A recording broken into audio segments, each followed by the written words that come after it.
Hello, my third, fourth, and fifth grade friends. Welcome to week 3 of remote learning. Today I thought we would do something with math and art. I know you all like art. So I wanted to talk to you about tessellations. And a tessellation is a pattern that repeats over and over and over again, but doesn't have any gaps or spaces. And it doesn't overlap, which means it doesn't go on top of one another. So some things that you might see that are tessellations in your homes are if you look at your kitchen floor, the repeating pattern over and over again, or the bathroom. Look at the bathroom floor, the bathroom walls. Those are all examples of tessellations. So we are actually going to make our own tessellation, so they're all going to be different.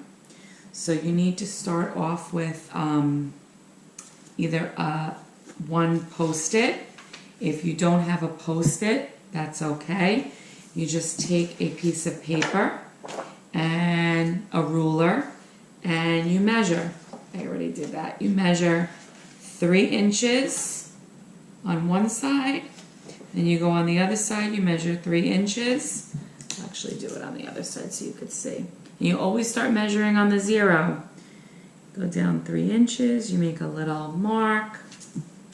You measure the other side, 3 inches.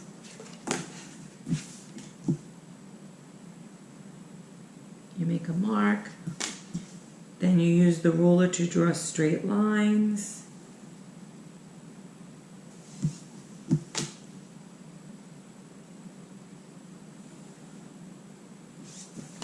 See, so you have a square, then you need a scissor.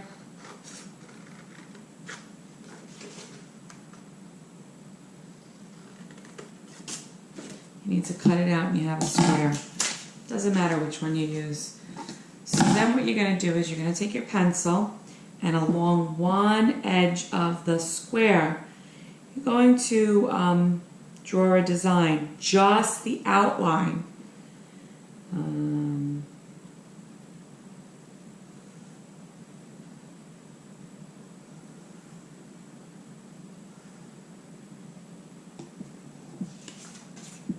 Like that.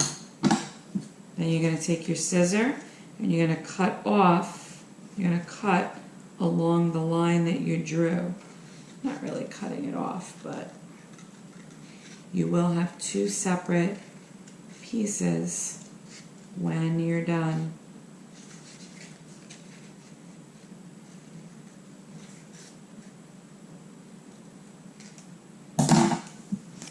Ta-da, see?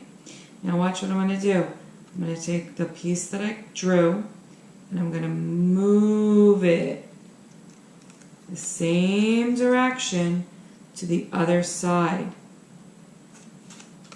And then I'm going to tape it. You need some Scotch tape too.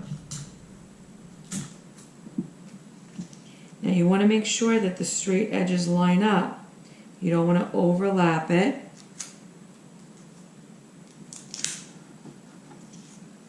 I would put tape on both sides so it doesn't move. So congratulations, you just made a shape that tessellates. I made a couple of them. I just made this one together with you. I made this one. I made this one. I made this one. And what you're going to do is you're going to take a piece of paper, plain white paper,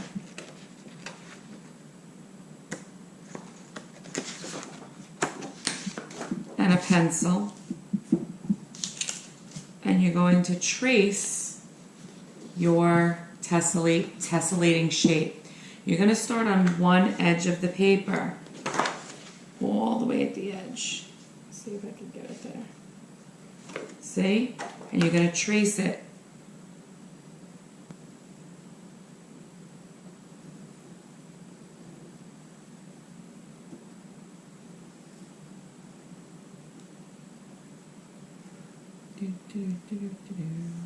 I know this is the boring part.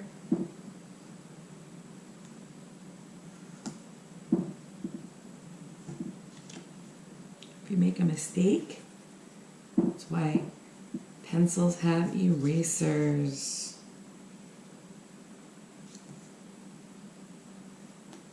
Oops.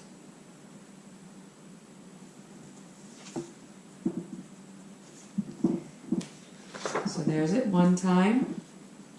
And then I'm going to move it down.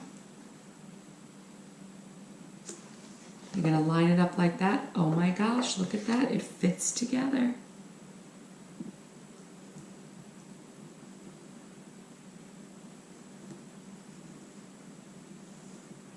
And trace it again.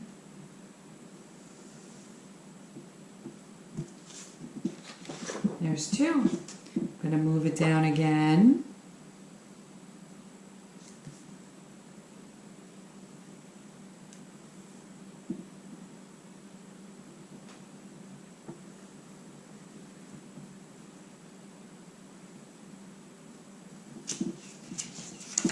Trace it again. Now look, when I move it down, it seems to go off the page. So what you do is you trace what is there.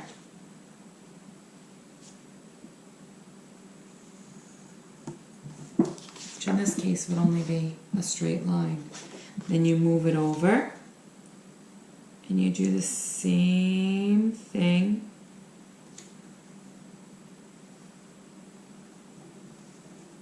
on the whole entire page.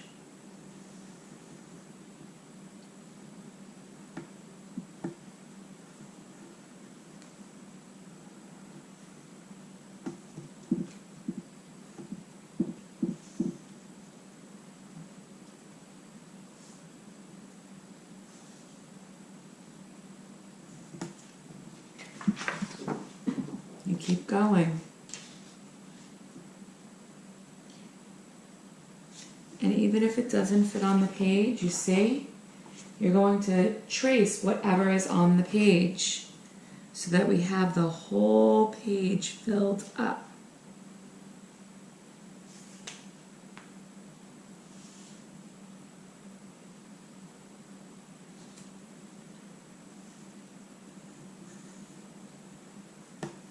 You will end up with an entire page of a tessellation that is just yours.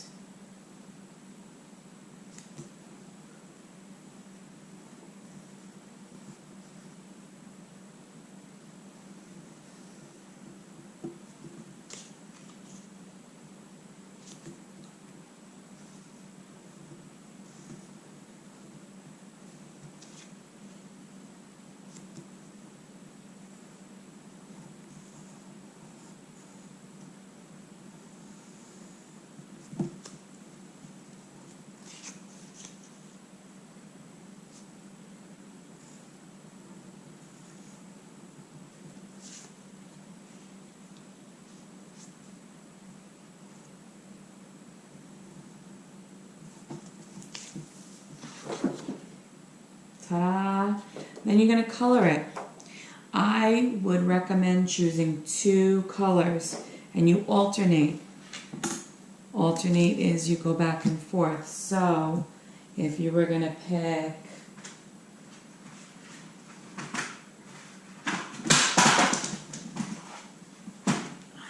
let's say red and blue,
alternate red and blue.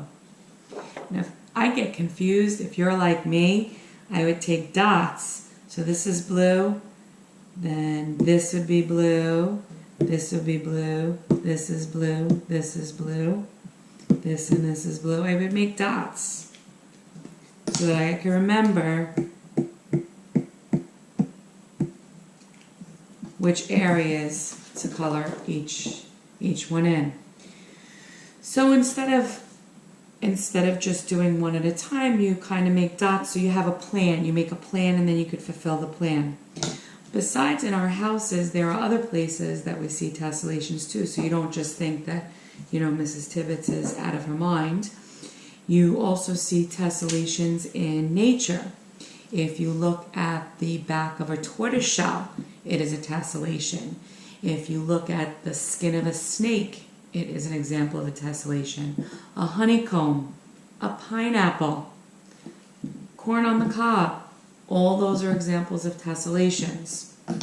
In addition, there's an artist, his name is M.C. Escher, and he did a lot of work with tessellations. They're really cool. If you look at his pictures in one way, you see one thing, but then if you look at them in another way, you see another. Two really cool tools that I found online before you made your own tessellations, if you wanted to check them out. One of them is from the National Council of Teaching Mathematics. It is a tessellation creator, and it uses polygons for you to make tessellations on the computer. So here is that website. Another one on the bottom is from Math is Fun, and it's a tessellation artist. So here are those websites for you if you wanted to see a regular tessellation before you created your very own unique to you tessellation.